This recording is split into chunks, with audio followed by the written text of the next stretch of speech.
Assalamualaikum warahmatullahi wabarakatuh. Perkenalkan, nama saya Anissa Abdillah dari kelas 11 IPA 5 SMA Negeri 3 Bungo. Di sini saya akan menjelaskan tentang kerjasama ekonomi internasional. Paket 1 yaitu pengertian dan faktor pendorong. Pengertian kerjasama ekonomi internasional adalah suatu kerjasama dalam bidang ekonomi yang dilakukan oleh suatu negara dengan negara lain. Sedangkan faktor pendorong kerjasama ekonomi internasional adalah dibagi menjadi 4. Yang pertama, adanya perbedaan sumber daya alam, iklim, dan sosial budaya. Yang kedua, adanya kebutuhan masyarakat yang tak terbatas, sedangkan kemampuan suatu negara dalam memproduksi barang atau jasa terbatas. Yang ketiga, keinginan membuka kerjasama, hubungan politik, dan dukungan dari negara lain. Dan yang terakhir, era globalisasi menuntut adanya kerjasama negara-negara dunia, yaitu tujuan kerjasama ekonomi internasional. Tujuan kerjasama ekonomi internasional dibagi menjadi 5. Yang pertama, mencukupi kebutuhan barang dan jasa di dalam negeri. Yang kedua, meningkatkan produktivitas dalam negeri. Yang ketiga, meningkatkan pendapatan melalui ekspor. Yang keempat, memperluas lapangan kerja. Dan yang kelima, menjalin rasa persahabatan. Ketiga, dampak kerjasama ekonomi internasional. Dampak kerjasama ekonomi internasional dibagi menjadi 2, yaitu dampak positif dan dampak negatif. Dampak positif dari kerjasama ekonomi internasional yaitu meningkatkan kualitas, pelayanan, dan harga bagi produk yang dihasilkan agar dapat bersaing dengan produk luar negeri.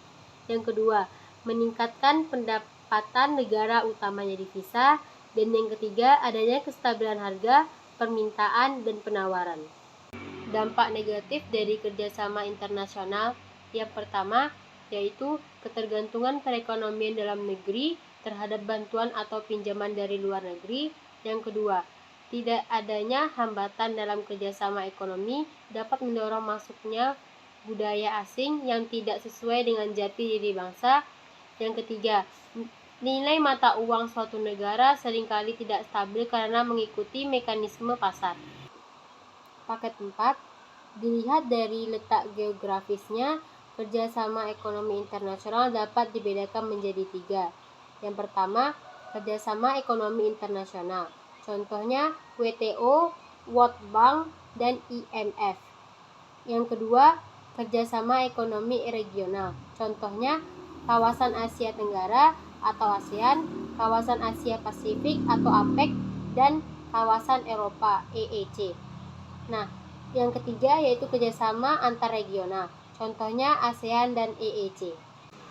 Paket 5 yaitu ASEAN. ASEAN dibentuk pada tanggal 8 Agustus 1967. 10 negara berada di kawasan Asia Tenggara yaitu Indonesia, Malaysia, Singapura, Thailand, Filipina, Brunei Darussalam, Kamboja, Laos, Myanmar, dan Vietnam. Tujuan ASEAN yang pertama yaitu mempercepat pertumbuhan ekonomi dan kemajuan sosial budaya di kawasan Asia Tenggara. Kedua, memajukan pendidikan di Asia Tenggara. Ketiga, menciptakan keamanan dan perdamaian di kawasan Asia Tenggara. Paket 6 yaitu APEC. APEC didirikan pada bulan Januari 1989. Tujuan APEC yaitu saling memperkuat hubungan ekonomi di kawasan Asia Pasifik.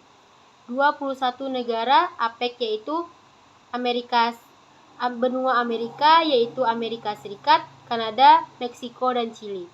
Benua Australia yaitu Australia, Selandia Baru, dan Papua Nugini. Benua Asia yaitu Tiongkok, Jepang, Korea Selatan, Hong Kong, Taiwan, dan Rusia. Dan ASEAN yaitu Indonesia, Malaysia, Thailand, Singapura, Filipina, Brunei Darussalam, dan Vietnam. Selanjutnya yaitu EFTA. EFTA didirikan pada tahun 1959. Tujuan dari EFTA adalah menghapus hambatan-hambatan yang terjadi dalam perdagangan di kawasan Eropa. Sekian penjelasan dari saya. Jika ada salah, saya mohon maaf yang sebesar-besarnya. Saya akhiri. Wassalamualaikum warahmatullahi wabarakatuh.